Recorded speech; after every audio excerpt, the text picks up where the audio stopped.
Join us for another Lifting the Lid on Technology podcast, where we explore how technology is shaping the future of business in New Zealand. In this episode, we'll dive into sustainable data management with Paul Thornley, a VCIO from SoftSource vBridge. We'll uncover practical strategies to reduce storage requirements and maximise efficiency with HPE GreenLake. Thanks for joining us today, Paul. It's great to have you on the podcast. Thanks for having me, Barry. And I guess a lot of our team members here at SoftSource vBridge, you've spent pretty much the bulk of your career on the other side of the desk, as it were. And I'm particularly, interested in your time as Chief Digital Officer at Fern Energy, and which I think is pretty pertinent to today's discussion, where I know you're involved with a whole bunch of different, reasonably significant migration projects around ERP and CRM, and along with, Microsoft 365. So tell us a bit about that. Yeah, thanks. So over the last 20 plus years, I've worked in several, as you mentioned, in-house IT roles, starting as an IT technician and systems engineer before moving into management-based roles, including IT manager and chief digital officer. So a mix of both technical and management-based skills and experiences there. I do want to say I still really enjoy keeping hands on the tools where I can. And keen to go through a few questions with you, Barry. I guess to kick things off, I'd like to get your thoughts and perspectives around, sustainable data management, and maybe, you'd like to, share with us your thinking around, why reducing storage requirements is crucial for achieving business efficiency. Absolutely. All businesses, need to drive these efficiencies, not just to survive, but to grow and thrive. The greater amount of data, as you know, to store means more costs. That's quite simple. And the infrastructure and maintenance of it. You want clean data. You get rubbish in, you're going to get rubbish out. A single source of truth drives faster, accurate, meaningful data. And that will help provide the KPIs and metrics that businesses need to measure their performance and success.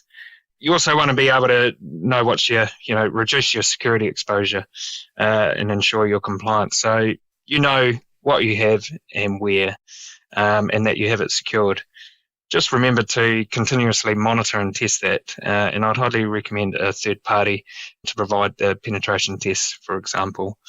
And you also want to reduce your impact on the environment. That's pretty important, especially with Paris agreements coming through, and customers are demanding to know what you're doing to reduce your impact there. So being able to measure that as a start is pretty key. I think you touched on an interesting point there that, we're talking today about sustainable data management, and perhaps people get confused that a little bit with some of the environmental goals, but really in reality, when we talk about sustainable data management, we're really talking about responsible data management, which covers a lot of topics. It covers, ethics. It doesn't cover environmental as well, but it also takes us down, what is it that we're actually trying to achieve?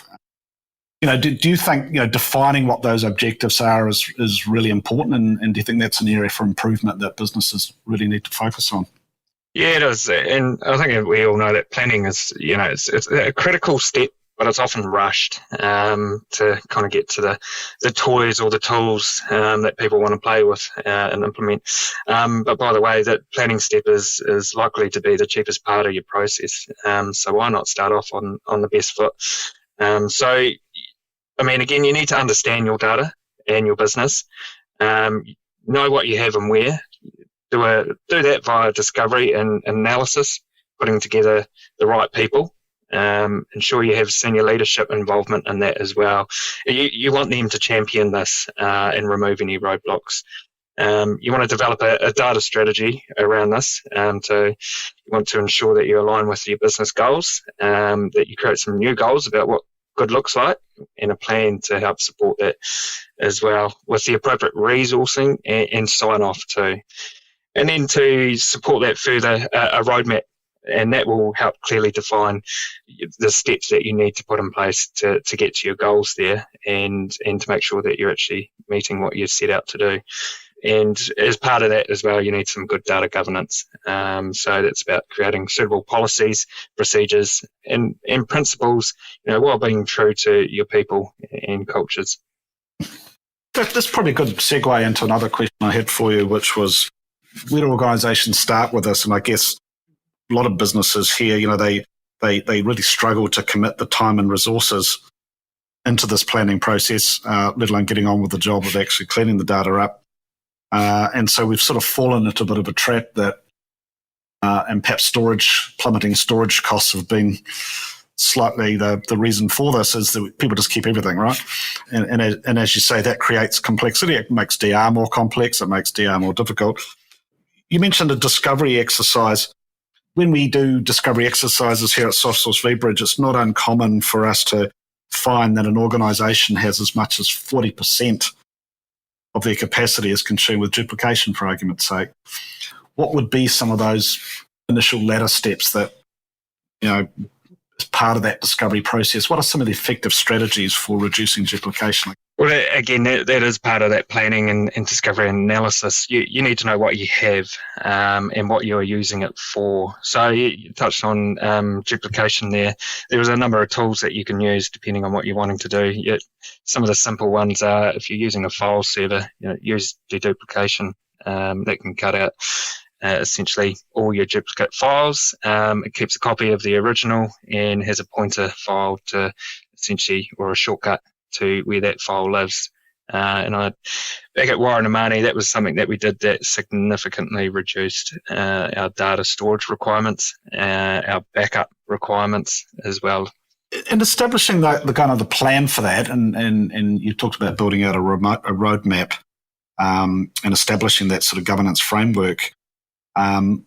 Do you think one of the challenges that we have here in New Zealand is that often this is just left for IT to define that in isolation?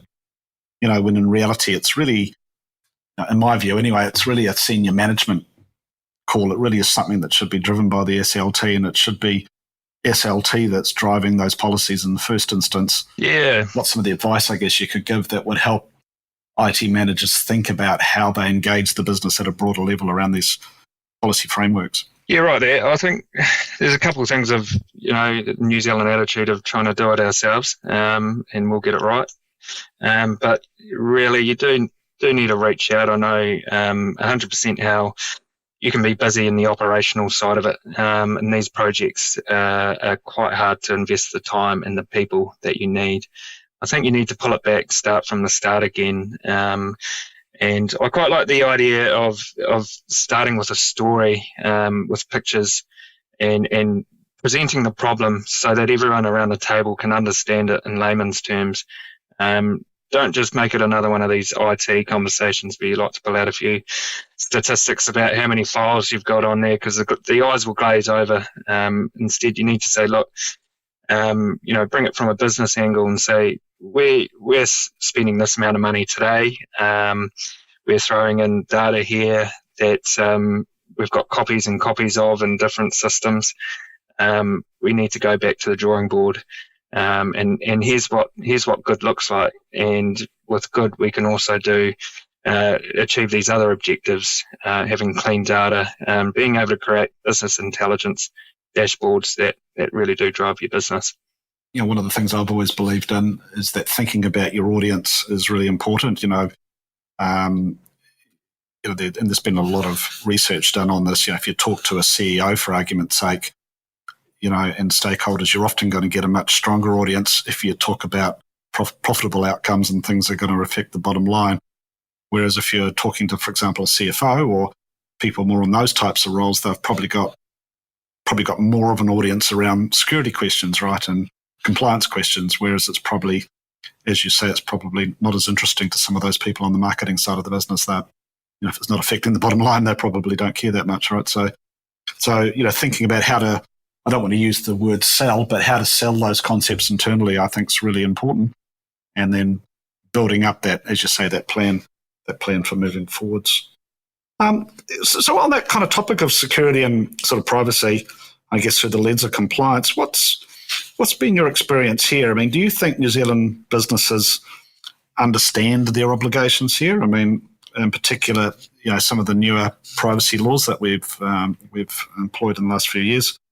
And more importantly, do they have the process for auditing this? It's one thing to to say, hey, we've got a strategy, and it's another thing to even put in place that strategy. But how do you audit it on an ongoing basis, and how does that kind of relate back to the policy framework that you talked about earlier? I think most businesses need to do better in this space. The Privacy Act is typically just put on, or at least people paste it on their website, what privacy is for them. But they actually need to embed that as a culture into your business, ensuring that the data that you keep is removed and you're compliant. And I'm thinking about customer information there, people you might not be trading with anymore, for example. And on the security side, and I think I've mentioned it before too, it's ensuring that you are audited, essentially. Again, get a third party to do penetration tests. And I guess the other bit on that one too is insurance is a big one, and the requirements that they have are getting bigger and bigger. So having somebody that has proven experience in this area is key to be able to make sure that you meet that criteria when you need it. I don't know what you think, but I believe we're at a bit of a cornerstone and in some ways a great opportunity with the advent of AI tools like Copilot, because what's noteworthy to me is that many customers that I speak to are really not sure what data they actually possess, right? Which in itself is quite concerning. And on one hand, you could argue that tools like Copilot are revolutionising the way customers reason with their information, but they also introduce a host of new security challenges, right? Particularly in terms of exposing privacy data, right? So that, in my mind, is an opportunity, because you've got the buy-in of SLT saying, hey, we want to use AI and we want to leverage the capabilities of AI, and you're able to, at the same token, slot in the compliance and security conversation at the same time, saying, great, let's do it, but let's, while we're doing it, also take this opportunity to tidy up our data, because, as you said earlier, rubbish in, rubbish out. You want to make sure you've got really good data and that your data is well structured and well classified, and therefore your confidence from a security standpoint that you're not exposing information that you shouldn't expose, right? Absolutely. I think you've covered a good number there. Yeah, look, AI is fantastic. It's driving a lot of things. I use it almost day to day, whether I'm just trying to frame an email, rewrite something that I was trying to say, just looking for some research or quick pointers just to refresh my memory as well. It's sort of the Google on steroids. It's stepped up. But the problem I'm seeing also is that business and leaders are using the platform, ChatGPT. They copy, they paste, and they get some pretty cool results. But what they don't understand is what they're copying and pasting is confidential business information, or they, back to the Privacy Act, they might be actually breaching some of that by putting information in there about a customer. So it's something that, again, you want to go to the drawing board. You want to plan, how is AI going to be useful for your data? What problem are you trying to solve before you rush to the tool? Brings you back to that framework question again, right? Yeah, absolutely. So there's a bit of a theme here, I guess. Planning is key. I guess last question for you today is really around data integration and data silos. One of the biggest challenges I see here is that, many organizations have over the years invested a lot of time and effort and money into SaaS-based services, many which, of course, have become pretty mission critical to their business. ERP, finance, and CRM would be common examples of this. As good as these applications are, that, again, like AI, they create their own challenges, right? Particularly when it comes to data consolidation and access to information and workflow and so forth. But I think probably the bigger challenge is that a lot of these applications have been driven by specific business units outside of IT, right? Therefore haven't been subject to any of these security policy standards or frameworks that we were talking about earlier. What are some of the strategies you think businesses should be thinking about in today's market, particularly thinking about hybrid solutions now? Yeah, well, look, every business is different. Their needs and how they process that data are different. Some businesses jumped into all cloud or SaaS products, as you know, and for many that still might be the right fit. For others, what they've come to find is that it's a little bit more expensive than what they thought it would be. There's a term called the cloud repatriation, where they're starting to bring that back now to more of a hybrid solution, on-premise or private cloud. And, there's a reason why we're seeing some of the largest tech providers promoting and selling hybrid or edge solutions too. We've gone all in with cloud, and they've realised that it just doesn't suit every business.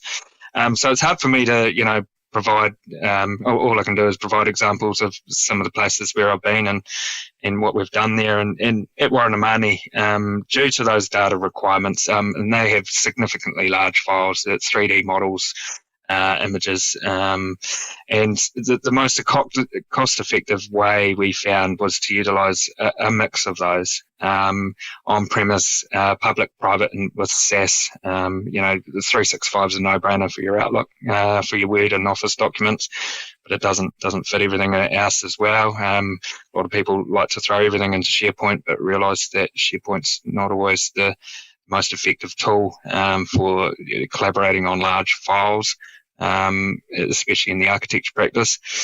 So you need to find that right balance and seek expert advice. You don't know what you don't know. Oh, look, absolutely, right, because I think what we're really saying here is that, and the question was really, what I was trying to do was tie it back to, hybrid solutions and thinking about, the market is changing. And as you say, cloud has an opportunity, but at the same token, we're getting a bit of a recentering of some of the thinking around that. And I think also companies are coming to the realization that some of the products they've already invested in, such as Microsoft 365 that you've touched on, has a lot of capabilities in it that they're not using, right? So there's an opportunity to review some of those SaaS applications and see if you're not only spending money on things you don't need to spend money on, but also is there an opportunity to consolidate that data, perhaps under a more centralized model, and at the same time in a more compliant model, because often these SaaS applications, tend to sit outside of that compliance model. They've never suffered that scrutiny because IT have had relatively minimal involvement in that, during their inception. So I think that's really where I was going. So thanks for your input on that. So it's absolutely fantastic. Look, Paul, that's probably a good place to kind of finish, and really appreciate you coming on today, and it'd be great to have some more of these conversations again. There's always new topics to talk about, and we look forward to catching up with you next time I'm down in Christchurch. Yeah, great. Thanks, Barry. I appreciate it. Cheers. Yeah, talk to you soon. Bye. Take care.